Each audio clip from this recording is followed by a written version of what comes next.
கர்த்தர் அவர் என்ன பண்ணார்? ஆசீர்வதித்தார். தேவன் ஆபிரகாமை ஆசீர்வதிப்பதற்கு காரணம் என்ன? அல்லேலூயா. கர்த்தர் ஆபிரகாமை ஆசீர்வதிப்பதற்கு காரணம் என்ன அப்படின்னா, அழைத்த அழைப்பிற்கு கீழ்ப்படிந்தான். எல்லாருக்கும் தெரியும், அழைத்த அழைப்பிற்கு கீழ்ப்படிந்தான். எங்க போறோம்னு தெரியல. ஆண்டவர் அங்கே முதல் வசனத்தில் சொல்றார், கர்த்தர் ஆபிரகாமை நோக்கி, நீ உன் தேசத்தையும் உன் இனத்தையும் ஒரு தகப்பன் வீட்டையும் விட்டு புறப்பட்டு என்ன பண்ண, நான் உனக்கு காண்பிக்கும் தேசத்துக்கு. எந்த தேசம் ஆண்டவர் சொல்லல, ஆனா நான் உனக்கு காட்டுற தேசத்துக்கு போன்றார். எதெல்லாம் விடணும்? 3 விடணும். என்ன விடணும்? நீ உன் தேசம், இனம், உன் தகப்பன் வீடு. இந்த 3ஐயும் நீ விட்டு என்ன பண்ண, நான் உனக்கு காட்டுற இடத்துக்கு போ. அல்லேலூயா. ஒரு பெரிய ஒரு சேலஞ்சான ஒரு காரியம்.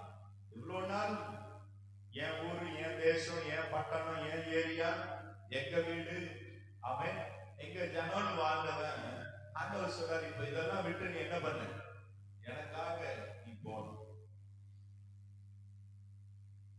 அப்படி ஒரு சத்தம் நமக்கு நேராய் வருமானா, எத்தனை பேர் நம்ம விட்டுட்டு போறதுக்கு ரெடியா இருக்கும்? அல்லேலூயா. நல்ல கவனிங்க. நன்மையை பெற்ற நம்ம ஒரு ஏரியாவை பழகிட்டோம் அப்படின்னா, அந்த ஏரியாவில இருந்து சீக்கிரமா நம்ம காலி பண்ணி போகவே, இன்னும் அப்பா கூட இருந்து எல்லா நன்மையும் பெற்றுக்கிட்டு நமக்கு இங்க வேணும் போதெல்லாம் நமக்கு உதவியா இருந்துச்சு எல்லாம் இருந்து அவரை விட்டுட்டு நம்ம போகணும்னு நினைச்சா கண்டிப்பா யாரும் போவே இந்த காலத்துல எந்த பிள்ளைங்க என்ன பண்ண மாட்டாங்க. ஒரு சில பிள்ளைங்க அப்பா வேணா வெளியில தோற்கரம் இருக்கிறாங்க. அப்பா அம்மா, நீ இருந்தது போதும், நீ வெளியில கிளம்பு, நாங்க பாத்துக்கிறோம். அவன் அவங்க என்ன பண்ண மாட்டாங்க, அப்பா வீட்டையும் விட்டுட்டு போக மாட்டாங்க. என் உறவு, என் இனம் எல்லாம் இங்கதான் இருக்கு, நான் இப்படி இந்த ஏரியா விட்டு போறது, கேள்விதான் கேட்பாங்க. ஆபிரகாம் ஒரு கேள்வியும் கேட்கல. ஆமென். நீ யார் என்பதையும் அவர் கேட்கல. அதனுடைய காரியம் என்ன என்பதை நம்ம புரிந்து கொள்ளணும். ஏற்கனவே இந்த 11ஆம் அதிகாரத்துல கடைசியில நீங்க வாசி பார்த்தீங்கன்னா, 31வது வசனத்தை நீங்க கவனித்து பார்த்தீங்கன்னா, ஆண்டவர் ஏற்கனவே ஆபிரகாமோடு பேசினார். ஆபிரகாம் ஏற்கனவே அழைக்கப்பட்டிருக்கிறான் என்பது நமக்கு தெளிவாக தெரியும். அல்லேலூயா. அவன் இருக்கிற ஒரு தேசம் கல்தைய தேசம். இவருடைய தகப்பன் இன்றைக்கு விக்கிரகங்களை என்ன பண்றார், வடிவித்து விக்கிரகங்களை செய்து அதை கடவுளாக வணங்கக்கூடிய ஒரு நிலையில இருக்கக்கூடியவர் தான் ஆபிரகாமுடைய தகப்பன். அவன் விக்கிரக வணக்கத்தை செய்கிறார். விக்கிரகங்களை உருவாக்கி வித்து அதுல வர லாபத்தை நடத்துறவர் தான் அவங்க. இப்ப ஆபிரகாம் சிறு வயதுல இருந்து எங்க வளர்ந்தாரு அப்படின்னு கவனிச்சு பாத்தீங்கன்னா, எனக்கு யூதர்களுடைய பாரம்பரிய புஸ்தகங்களிலே அவரை குறித்து எழுதப்பட்டிருக்கிற ஒரு சரித்திர உண்மை என்ன அப்படின்னா, நோவாவுடைய பிள்ளைகளோடு இந்த ஆபிரகாமும் என்னபடி இருக்கிறார், வளர்ந்து இருக்கிறார். அல்லேலூயா. ஏன் அப்படின்னா, நீங்க 5ஆம் அதிகாரத்தை நீங்க வாசி பார்த்தீங்கன்னா, இந்த சேத்து யாரு, ஆபிரகாமுடைய அப்பா யாரு அப்படின்னா, யாரு, நோவாவுக்கு. நோவா வந்து ஆபிரகாம் அப்பாவுக்கு தாத்தா. அவன் அப்போ ஆபிரகாம் என்ன வேணும்னா பேரன் வேணும். அல்லேலூயா.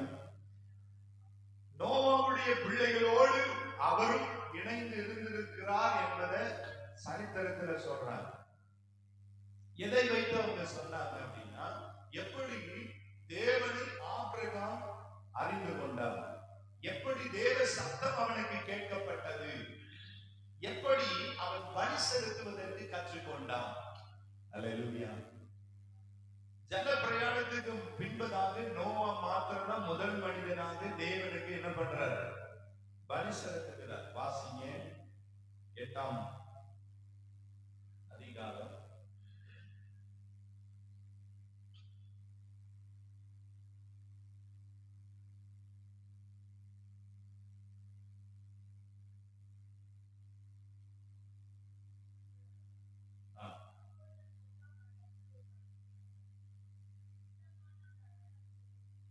8ஆம் அதிகாரம் 20ஆம் வசனம். பூமியின் மேல் நடமாடுகிற சகல மிருகங்களும் 19 ஊரும் சகல பிராணிகளும் சகல பறவைகளும் ஜாதி ஜாதியாய் பிரளயிலிருந்து புறப்பட்டு வந்தன.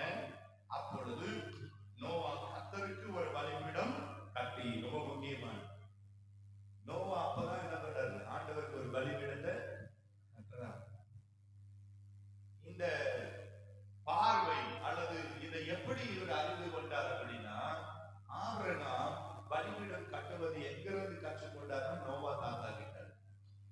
அல்லேலூயா. எங்கிருந்து கற்றுக்கிட்டாரு?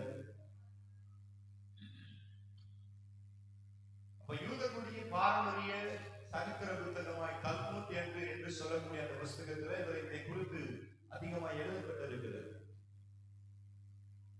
நோவா, அந்த நோவாவுடைய பிள்ளைகளோடு ஆபிரகாம் வளர்ந்ததுனாலதான் இது எப்படி இருக்குன்னா, சின்ன வயசுல சண்டே ஸ்கூலுக்கு அவங்க போனதுனாலதான் ஆண்டோடைய பாடல் வசனம் கதையெல்லாம் ஆபிரகாம் கேட்டிருக்கிறாரு.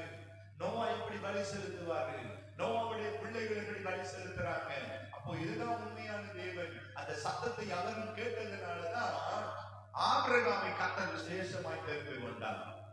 அல்லேலூயா. என்ன நடக்குதுன்னா, இவர் வளர்ந்ததெல்லாம் தாத்தா வீட்டுல, நல்லா புரிந்து கொள்ளுங்க. ஆபிரகாம் வளர்ந்ததெல்லாம் இப்ப தாத்தா வீட்டுல ஆண்டவரை பற்றி அறிந்து கொண்டார், வசனம் தெரியுது, அவன் ஆண்டவர் யாருன்னு தெரியுது, ஆண்டவர் சத்தம் கேட்கிறாரு, எல்லாம் தெரியுது. இப்ப வீட்டுக்கு வந்தா, இவர் கொஞ்சம் வளர்ந்து வீட்டுக்கு வந்தா வீட்டுல என்ன நடக்குது? அப்பா என்ன பண்றாரு? விக்கிரக வணக்கம் செய்கிறார். அல்லேலூயா. ஆனா என்ன நடந்ததுதான் கவனிங்க. ஆபிரகாம் வீட்டுக்கு வரும்போது அவர் விக்கிரகங்களை வெறுத்தார், விக்கிரகங்களை எல்லாம் உடைத்தார். ஆமென். அப்ப அந்த கல்தைய தேசத்தினுடைய கடவுளாக எண்ணப்பட்ட விக்கிரகங்களை உடைக்கும் போது அது ராஜாவுக்கு அறிவிக்கப்பட்டது. ராஜாவுக்கு. அதனாலதான் நீங்க கவனித்து பார்த்தீங்கன்னா, ஆபிரகாமை கர்த்தர் அழைத்தார், அவங்களுடைய தகப்பனை கர்த்தர் அழைக்கல. ஆனா தகப்பன் இந்த செய்தி அறிந்து நம்ம எல்லாரும் இந்த ஊரை விட்டு என்ன பண்ணிடணும், போயிடணும்னு சொல்லி ஆபிரகாமையும் அழைத்து என்ன பண்றாரு, தகப்பனும் வருகிறார். வாசிங்க, இப்ப புரியும் உங்களுக்கு. ஆதியாகமம் 11ஆம் அதிகாரத்துல கடைசி வசனம் 31.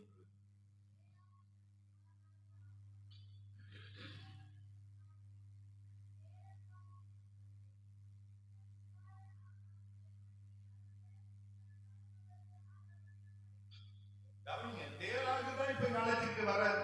ஏன்? இங்க ஒரு பெரிய பிரச்சனை இருக்கு, என் மகனுக்கு உயிருக்கு பாதிப்பு இருக்கு, ராஜா அவனை பிடிக்க கொலை செய்ய வகை தேடிட்டான். அதனால எல்லாரையும் கூட்டிட்டு என்ன பண்றாருன்னா, தேராகு எங்க போறார்? அவர்களுடனே ஊர் என்கிற கல்தருடைய பட்டணத்தை பெற்று. இவங்க இருக்கிறது எங்க? கல்தைய பட்டணம். அவன் பலவித கலாச்சாரமும் பலவித விக்கிரக வணக்கம் நிறைந்த ஒரு பட்டணத்தை விட்டுட்டு அங்கிருந்து எங்க போறாங்களா? கானான் தேசத்திற்கு புறப்பட்டான். அவர்கள் ஆரான் மட்டும் வந்த போது அங்கே இருந்து விட்டார்கள். அல்லேலூயா. கானான் கூட போல, கானான் தேசம் வரைக்கும் போல, பாதி வழி ஆரான் வரைக்கும் தான் வந்தாங்க. அல்லேலூயா. அங்கேயே தங்கிட்டாங்க, அங்கேயே இருந்துட்டாங்க. கடைசி வசனம் சொல்லுகிறது, தேராகுடைய ஆயுசு நாட்கள் 205 வருஷம். தேராகு ஆரானிலே ஆண்டவர் யாரதான் அழைச்சார்? ஆபிரகாமை தான் அழைச்சார். ஆனா நீங்க தெளிவா புரிந்துக்கணும், ஆரான் வரைக்கும் தான் தேராகு. அவன் அதற்கு பின்பு ஆபிரகாம் தனி மனிதனா. தனி மனிதன் சொன்ன அவனும் அவன் மனைவி அவருடைய குடும்ப வேலைக்காரர்கள் மாத்திரம் தான் ஆண்டவர் என்ன பண்றாரு இப்போ நடத்துகிறதை நாம் கவனிக்கணும். ஏற்கனவே கல்தையர் பட்டணத்தை விட்டு அவன் கிளம்பிட்டான். அப்ப 12:1 என்ன சொல்லுகிறது? அவனை தேவன் எப்படி அழைத்தான், அவன் எப்படி தேவன் அவனை ஆசீர்வதிக்கிறார், அதற்கு அவன் எப்படி நடந்து கொண்டான் என்பதை நமக்கு விளக்கும் வண்ணமாக அங்கு எழுதப்பட்டிருக்கிறது. அல்லேலூயா. கர்த்தருக்கு மகிமை உண்டாகுக. எத்தனை பேருக்கு புரியுது நான் என்ன சொல்ல விரும்புகிறேன்? கர்த்தர் உங்களை தெரிந்து கொள்ளுகிறார், கர்த்தர் உங்களை நடத்துகிறார்னா உங்க கூட யாரெல்லாம் இணைஞ்சாலும் அவங்களை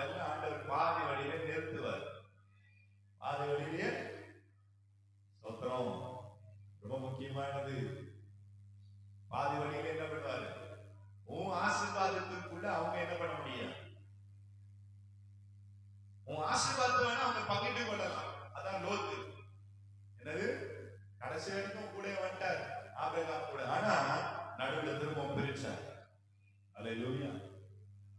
ஏன் உன் ட்ராக் வேற, அவன் ட்ராக் வேற. அல்லேலூயா.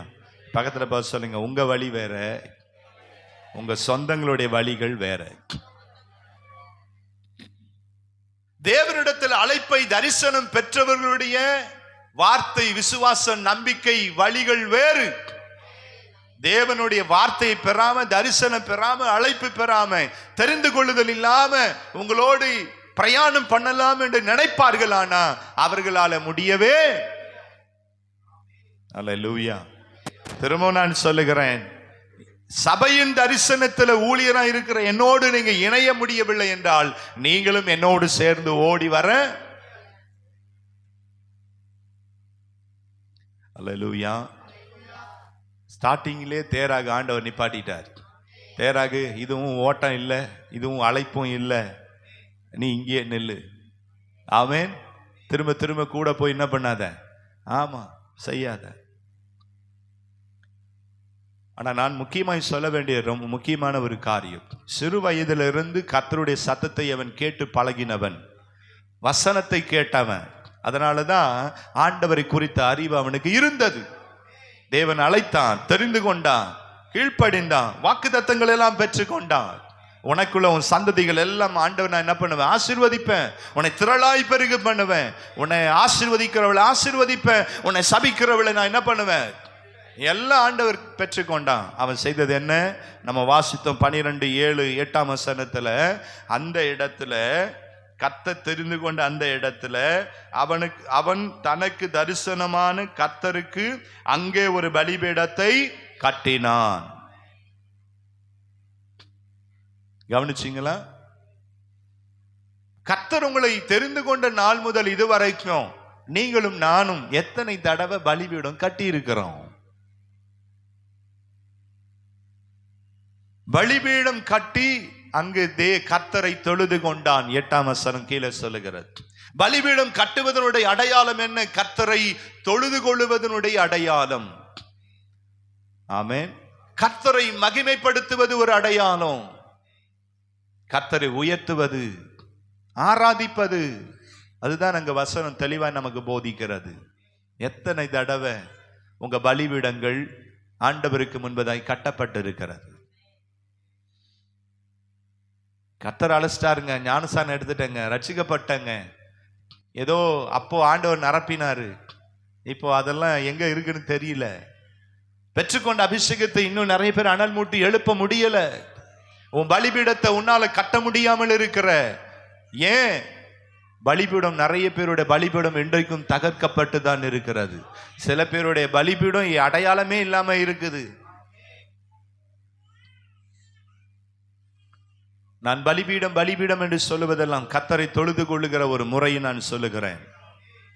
உங்க ஜெப வாழ்க்கை குறித்து நான் சொல்லுகிறேன். உங்க ஜெப வாழ்க்கை தான் ஒரு பலிபீடம். எத்தனை தடவை உங்க பலிபீடம் கட்டப்பட்டிருக்கிறது? ஆமென். அல்லேலூயா. நீங்களும் நானும் புரிந்து கொள்ள வேண்டிய ஒரு காரியம் இருக்கிறது. அவர் ஒரு தடவை அல்ல, ஒவ்வொரு முறையும் கர்த்தர் அவரோடு பேசும்போது, வாக்குத்தத்தங்களை உறுதிப்படுத்தும் போதெல்லாம் தேவ சமூகத்துல தேவனுக்காக ஒரு பலியை செலுத்தி தேவனை தொழுது கொள்ளுகிறார். அல்லேலூயா. கர்த்தரை என்ன பண்றாரு? தொழுது கொள்ளுகிறான். 91 சங்கீதம் கடைசி 2 வசனத்தை வேகமாய் வாசி. 91 சங்கீதம். அவன் என்னை நோக்கி கூப்பிடுவான், அருளி செய்வேன், தப்புவித்து கனப்படுத்துவேன்,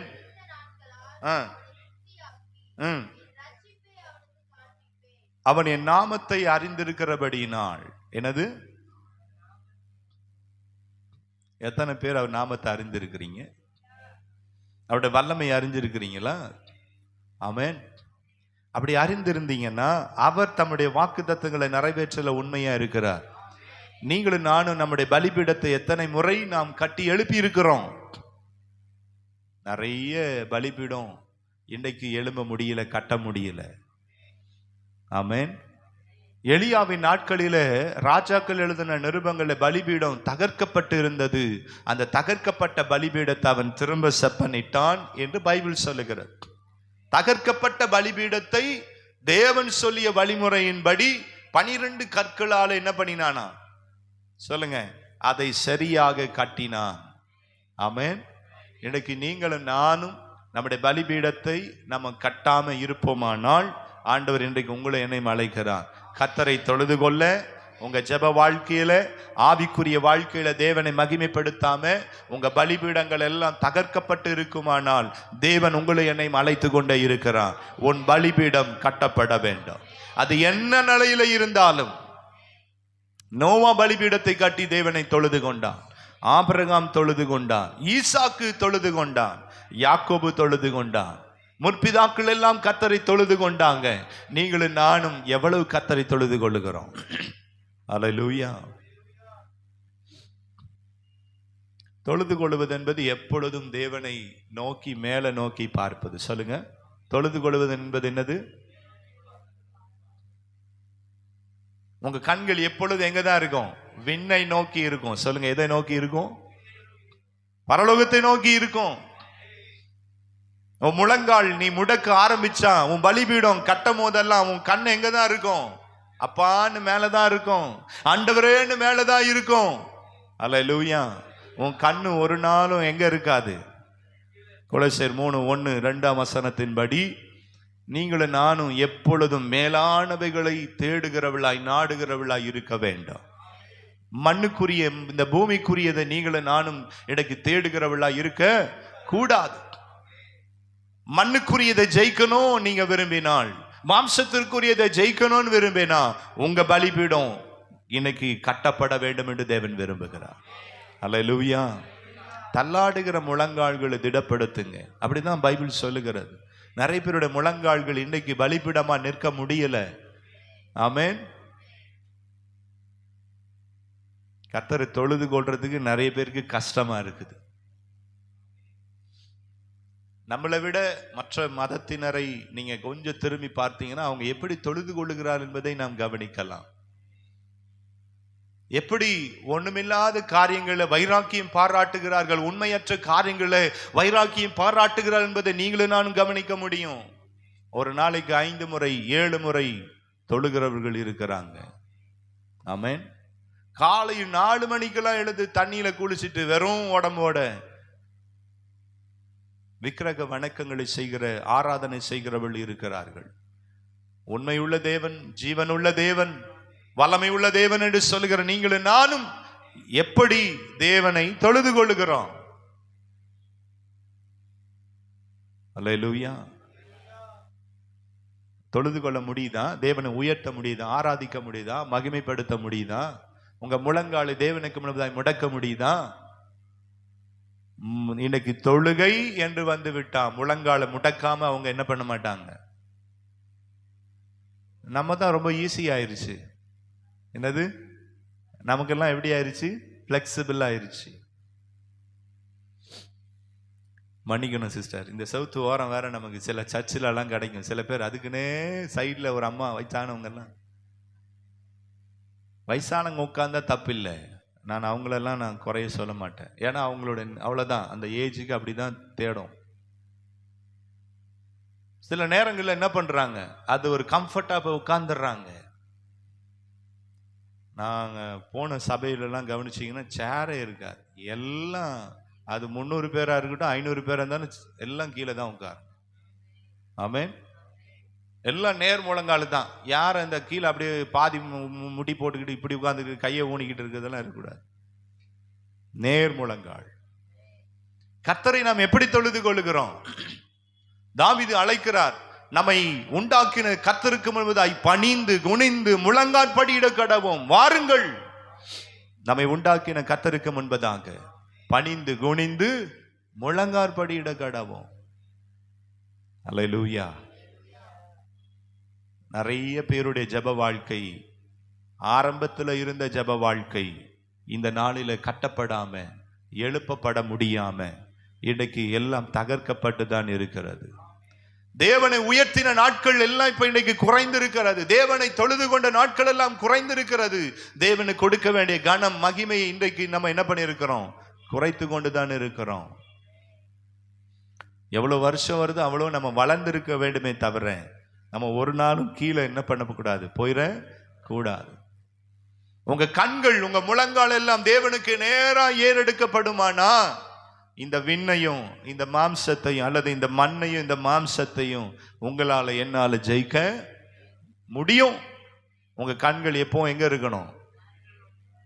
உன் முழங்கால் தேவனை நோக்கி இருக்குமானா பலிபீடம் கட்டப்பட்டிருக்கிறது. அல்லேலூயா. உங்க முழங்கால் முடங்கப்பட்டு தேவனை நோக்கி நீங்க பார்த்து கொண்டு இருப்பீங்கன்னா உங்க பலிபீடம் கட்டப்பட்டிருக்கிறது. நீங்களும் நானும் தேவனை தொழுது கொள்ளுகிறோம். ஆமென். உங்கள் ஆவிக்குரிய வாழ்க்கை, உங்க முழங்கால் எனக்கு எவ்வளவு கட்டப்பட்டு இருக்கிறது, நிமிர்த்தப்பட்டு இருக்கிறது, முடக்கப்பட்டு இருக்கிறது. மாஸ்டர், ஆரம்பத்தில் நான் முழங்கால் போட்டேன், இப்பெல்லாம் என்னால் என்ன பண்ண முடியல, போட முடியல. ஏன் முடியல? ஏன் ஆண்டவரை மகிமைப்படுத்த முடியல? கை தட்டினா கை வலிக்குதான். ஆமென். கை தட்டினா, பாடினா ஐயோ எனக்கு பாட்டே வராது, தொண்டெல்லாம் கட்டிக்குது, தொண்டை வலிக்குது. நின்றா சொல்லுங்க என்ன வலிக்குது? நீ சொல்ல சொல்ல எல்லா வலியும் வரும். அல்லேலூயா. உங்களுக்கு தெரியல, நம்ம ஒருத்தர் நல்ல ஒரு கானா பாட்டு பாடினார். என்னது? கர்த்தரையே பாடு. அல்லேலூயா. பொய்டிக்கலா ஏதோ கவிதை நடையில வேணா அதை எடுத்துக்கலாம் சில காரியங்களை. உண்மையா நீ கைத்தட்டி நீ பாடிப்பாரு, அந்த வழியெல்லாம் கர்த்தர் மாற்றி விடுவா. அல்லேலூயா. சரி, நான் உங்களுக்கு சேலஞ்சு பண்றேன். இவங்கள மாதிரி யாராவது ராட்டின மாதிரி நீங்க ஆண்டவர்களை சுத்த முடியுமா? இந்த வயசுல அவங்க சுத்துறாங்கல்ல, சுத்தி தான் பாருங்களேன் ஒரு தடவை. கர்த்தர் அவங்களுக்கு அந்த பலன் கொடுத்திருக்கிறாரா? அந்த கிருபை கொடுத்திருக்கிறாரா? ஆமென். அவங்க முழங்கால் படிடுறாங்கல்ல, அவங்க பலன் ஆண்டவர் கொடுக்கிறார்ல. ஆனா இப்ப இருக்கிற பொடிசுல இருந்து வாலிப பிள்ளைங்களை கவனிச்சு பாருங்க. ஏன் ஏன் அப்படின்னா, பெற்றோர்களே, நம்ம முழங்காலை முடக்கணும், உங்க பிள்ளைகளும் உங்க முழங்காலை முடக்கும். நீங்க எப்படி கத்துக்கிட்டீங்கன்னா, நீங்களும் அப்படியே உட்கார்ந்து ஹாயா போயிட்டு ஹாயா வந்தீங்கன்னா உங்க பிள்ளைங்க அதை விட டபுளா இருப்பாங்க. உங்க கூட பேக்கையும் எடுக்க மாட்டாங்க, உங்க கூட உங்களுக்கு உதவியாவும் இருக்க மாட்டாங்க. எல்லாம் நீயே தூக்கிட்டு வாமா. ஆமென். ஆகவே எனக்கு அருமையானவர்களே, நான் உங்களுக்கு சொல்ல வேண்டிய முக்கியமான ஒரு காரியம், ஆபிரகாம் தேவனை அறிந்த நாள் முதல், தேவ சத்தத்தை கேட்ட நாள் முதல் தேவனுக்கு கீழ்ப்படிந்தான், தேவனுக்கு தன்னை அர்ப்பணித்தான். அது மாத்திரம் அல்ல, தேவனை என்ன பண்ணான, பலிபீடம் கட்டி தொழுது கொண்டான். அல்லேலூயா. இயேசு கிறிஸ்துவும் நல்ல கவனிங்க, பிதாவுக்கு எப்பொழுது மகிமை செலுத்தும் வண்ணமாக அவரும் பிதாவை தொழுது கொண்டார். அவர் என்ன பண்ணாரு? ஆராதித்தான். அவர் முழங்காலை முடக்கினார். அவரும் தனிப்பட்ட நேரங்களில் எல்லாம் எனக்கு அதிகாலை இருட்டோடு எழுந்து வனாந்திர முகமாய் தேவனை நோக்கி என்ன பண்ணாரு? ஜெபித்தான். நமக்கு நல்ல ஒரு எடுத்துக்காட்டு யாருன்னா இயேசு கிறிஸ்து மாத்திரம்தான். அவர்தான் நல்ல ஜெப வீரன். அல்லேலூயா. உங்ககிட்ட நான் கேள்வி கேட்க விரும்புகிறேன். இந்த கேள்வி உங்க மனதில் வைங்க. ஆமென். எனக்கு எவ்வளவு நாம் முழங்காலை முடக்கி நாம் ஜெபித்திருக்கிறோம்? ஜெப வாழ்க்கையில நாம் எவ்வளவு வளர்ந்திருக்கிறோம்?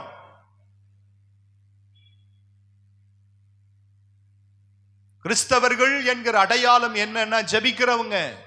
எவ்வளவு ஜெப வாழ்க்கையில வளர்ந்திருக்கிறோம்? தெளிவா திரும்ப திரும்ப நான் சொல்ல விரும்புகிறேன். உங்களை எல்லாம் செய்ய வைப்பான். நம்மளை டூருக்கு போக வைப்பான், ட்ரிப்பு போக வைப்பான், எல்லாம் ஜாலியா இருக்கும், விளையாடலாம், எல்லாம் பண்ண வைப்பான். சரி சரி விளையாடணுமா? ஆமென். சந்தோஷமா இருக்கிறீங்களா? சந்தோஷமா இருக்கணுமா? ஆனா எங்க ட்விஸ்ட் பண்ணணும், எங்க உங்களை உடைக்கணும், எதை செய்யக்கூடாது, எதை விடக்கூடாதுன்னு அவனுக்கு நல்லாவே. ஊழியம் செய்ய விட மாட்டான், ஜெபம் பண்ண விட மாட்டான், வேத வசனத்தை வாசிக்க தான் விட மாட்டான்.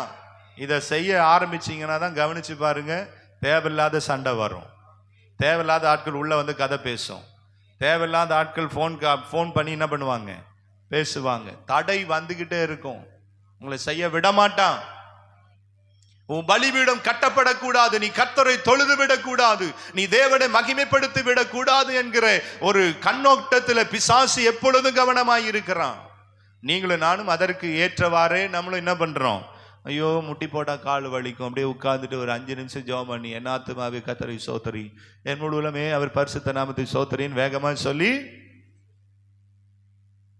நம்ம சபையில எல்லாம் முழங்கால முடக்கணும். அதுதான் பலிபீடம் கட்டப்படுவதற்கு அடையாளம், கர்த்தரை தொழுது கொள்வதற்கு அடையாளம். தேவனை குறித்த ஒரு வைராக்கியம் நமக்குள்ள வரணும்.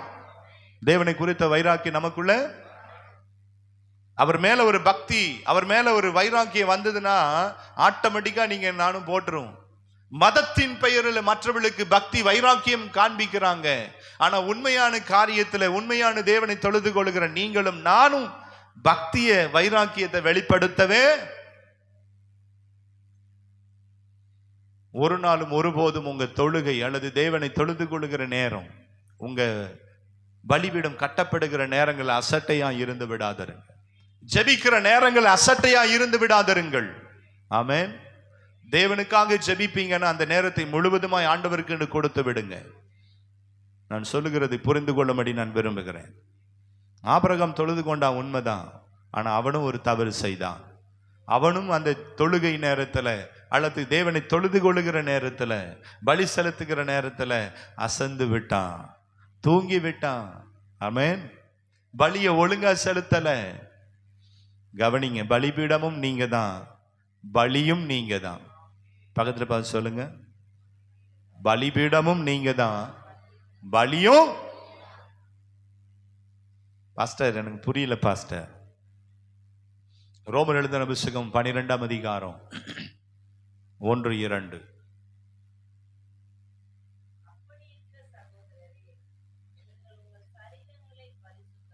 அப்படி இருக்க சகோதரர், எப்படி இருக்க கேள்வி வரும். எப்படி இருக்க?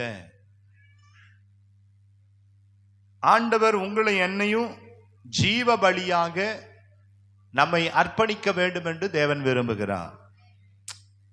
பலிபீடமும் நீங்க தான், அந்த பலிபீடத்துல பலியாய் உங்களை ஒப்பு கொடுக்கிறதும் நீங்க தான். நான் சொல்லுகிறதை புரிந்து கொள்ளுங்கள். பலிபீடம் யார் தான்? நாம தான். அதுல பலியாய் நம்மை அர்ப்பணிப்பதும் யாரு தான்? ஆமென். ஆண்டவர் திரும்ப திரும்ப நமக்கு ஞாபகப்படுத்துகிறார். 12:1 திரும்ப வாசிங்க.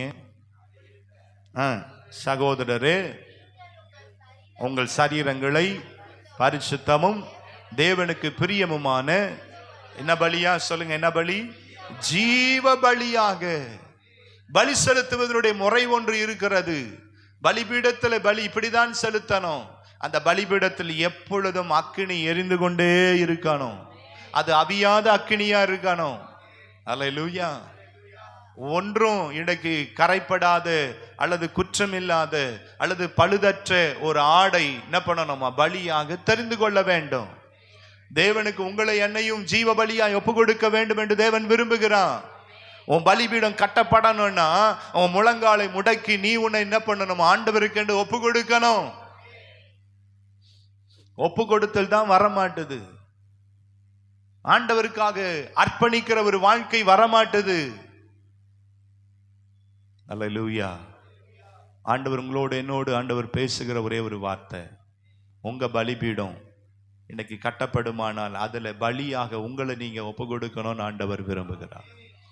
15ஆம் அதிகாரம் ஆதியாகம புத்தகத்துல அவர் பலி செலுத்தி தொழுது கொண்டிருக்கிற நேரத்துல இன்னைக்கு கவனித்து பாருங்க, அவர் செய்ய வேண்டிய முறையை சரியா செய்யல. காகங்கள் வந்து அந்த பலிபீடத்துல உட்கார்ந்து, தேவ அக்கினி தான் வரணும், ஆனா என்ன வந்துச்சா?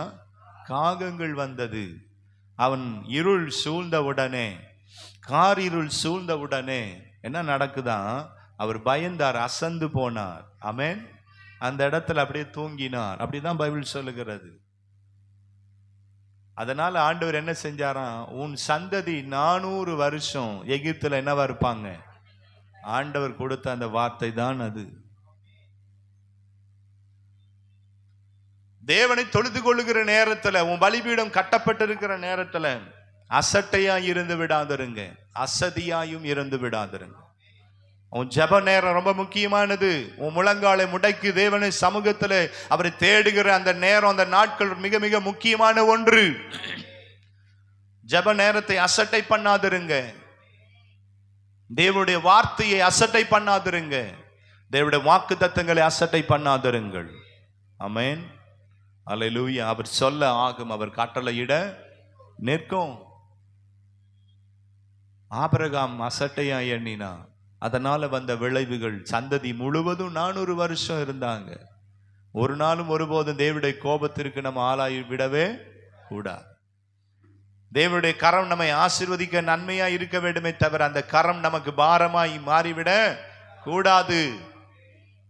உங்க பலிபீடம் கட்டப்பட்டு இருக்கிறதா? உங்க பலிபீடம் என்ன நிலையில இருக்கிறது? உங்க பலிபீடம் இன்றைக்கு தகர்க்கப்பட்ட நிலையில இருக்கிறதா? ஆண்டவர்கிட்ட ஜெபம் பண்ணுங்க. ஆண்டவரே, என் பலிபீடத்தை கட்டுங்க. அந்த பலியா என்ன நான் என்ன பண்றேன்? ஒப்பு கொடுக்கிறேன். ரோமர் 12:2 சொல்லுங்க, இந்த உலகத்திற்கு ஒத்த வேஷம் தெரியாமல். ஆமென். இந்த உலகத்திற்கு என்ன பண்ணக்கூடாதா? பலிபீடம் கட்டணும்னா இதெல்லாம் வெறுக்கணும். ஆமென். ஆண்டவருக்கு பிரியமும் நன்மையுமா என்ன செய்யலாம் என்பதை நீ கவனித்து அவருடைய சித்தத்தை அறிந்து அதற்கு உன்னை ஒப்பு கொடுத்து உன் இருதயம், உன் சிந்தை மறுரூபமாக்கப்படுமானா, அல்லேலூயா, அதுதான் ஆசீர்வாதம், அதுதான் மாற்றம். எனக்கு நம்ம வாழ்க்கையில் அது வரவே மாட்டுதில்ல. மறுரூபமாக்கப்படுவதற்கு நம்மை நாம என்ன பண்றதில்ல, அர்ப்பணிக்கிறது இல்லை. திரும்ப நான் சொல்ல விரும்புகிறேன், உன் முழங்காலை முடக்கி நீ ஜெபிக்காம, உன் ஜெப வாழ்க்கை என்கிற பலிபீடம் கட்டப்படாம, ஆமென், உன் வாழ்க்கையில எந்த மாற்றத்தையும் எந்த ஜெயத்தையும் நம்ம பார்க்கவே. நீ முழங்காலை முடக்கும் போதெல்லாம் ஆண்டவருடைய சமூகத்தில் ஐ சரண்டர் லார்ட், என்னது, உன் கையை உயர்த்தி முழங்கால் படிடும் போதெல்லாம் என்னது, நான் என்னை அர்ப்பணிக்கிறேன், நான் சரண்டர், நான் என்னால ஒண்ணும் முடியாது. அதுதான் அடையாளம். தேவனை உயர்த்துகிறாய், தேவனிடத்துல உன்னை ஒப்பு கொடுக்கிறாய். ஆனா அது நமக்கு வர மாட்டுதே. அது நமக்கு பலிபீடத்துல எப்பவும் சொல்லுங்க, அக்கினி அவியாம இருக்க வேண்டாம். உனக்குள்ள தேவனுடைய பரிசுத்த ஆவியினுடைய வல்லமை அது எப்பொழுதும் எரிந்து கொண்டே இருக்கணும். அதே ரோமர் 12 வசனம் 10 சொல்லுகிறது. வாசிங்க 10-11.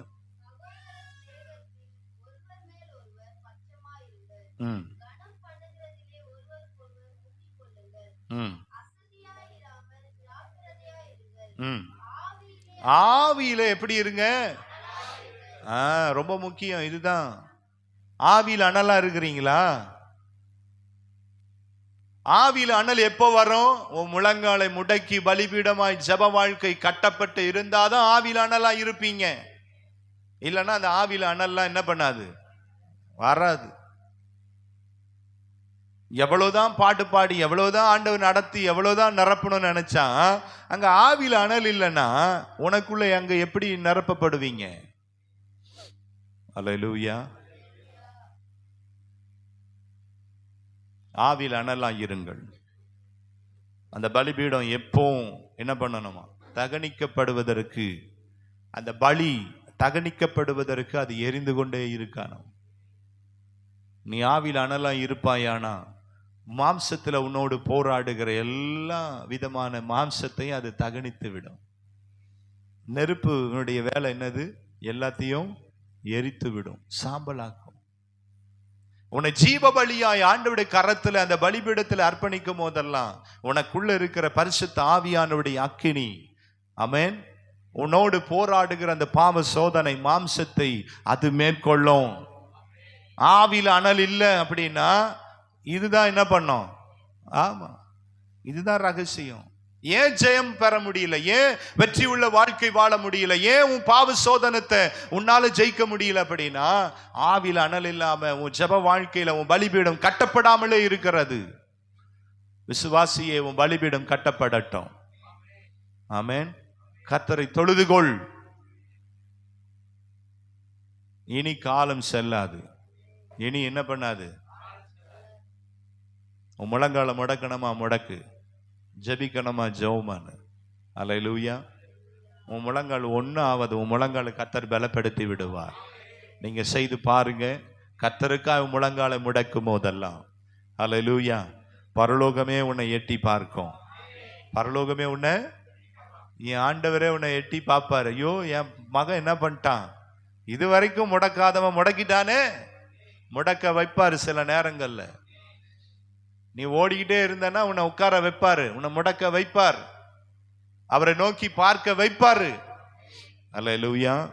ஆகவே எனக்கு அருமையானவுள்ள, ஆபிரகாம் கர்த்தரை தொழுது கொள்வதனுடைய முறை, பலிபீடம் கட்டி கர்த்தரை என்ன பண்ணானா, தொழுது கொண்டான்.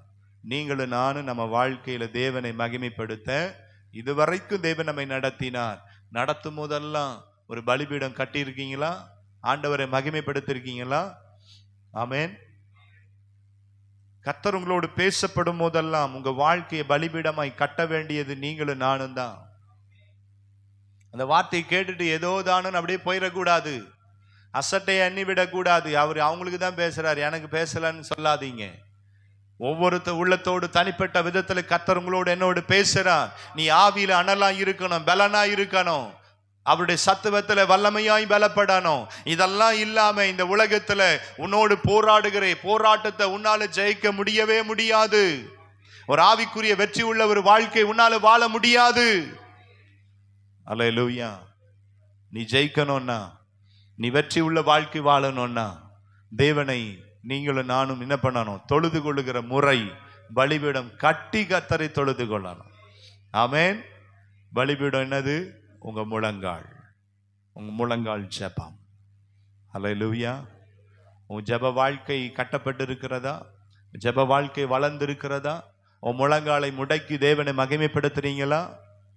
பைபிள்ல எல்லா தேவனால் தெரிந்து கொள்ளப்பட்ட தேவ மனிதர்கள் எல்லாரும் தேவனுக்கு முன்பதாய் முழங்கால் படியிட்டு முகங்குப்புற விழுந்து கர்த்தரை பணிந்து கொண்டாங்க, தொழுது கொண்டாங்கன்னு தான் பைபிள் சொல்லுகிறது. நீங்களும் நானும் எப்படி கர்த்தரை தொழுது கொள்ளுகிறோம்? ஆமென். உங்க வீடுகளில் உங்க முழங்காலை முடக்குங்க. தனிப்பட்ட விதங்கள்ல தேவ சமூகத்தில் உங்க முழங்காலை முடக்குங்க. தேவன் அதை தான் நம்மிடத்தில் எதிர்பார்க்கிறார். நீ முழங்காலை முடக்க முடக்க உன் குடும்பத்தோட, உன் வாழ்க்கையோட, உன் ஆவிக்குரிய வாழ்க்கையில போராடுகிற எல்லா போராட்டத்தையும் ஆண்டவர் நீங்க ஜெயம் பெறுவதற்கு, வெற்றி பெறுவதற்கு தேவன் உங்களை என்னை நடத்த வல்லமை உள்ள தேவனாய் இருக்கிறார். அல்லேலூயா. ஒரு நிமிஷம் ஆண்டவர் சமூகத்தில் கண்களை மூடி கொஞ்சம் யோசிச்சு பாருங்க. ஆண்டவரே, என் பலிபீடம் நிறைய நேரம் தகர்க்கப்பட்டு தான் இருக்கிறது.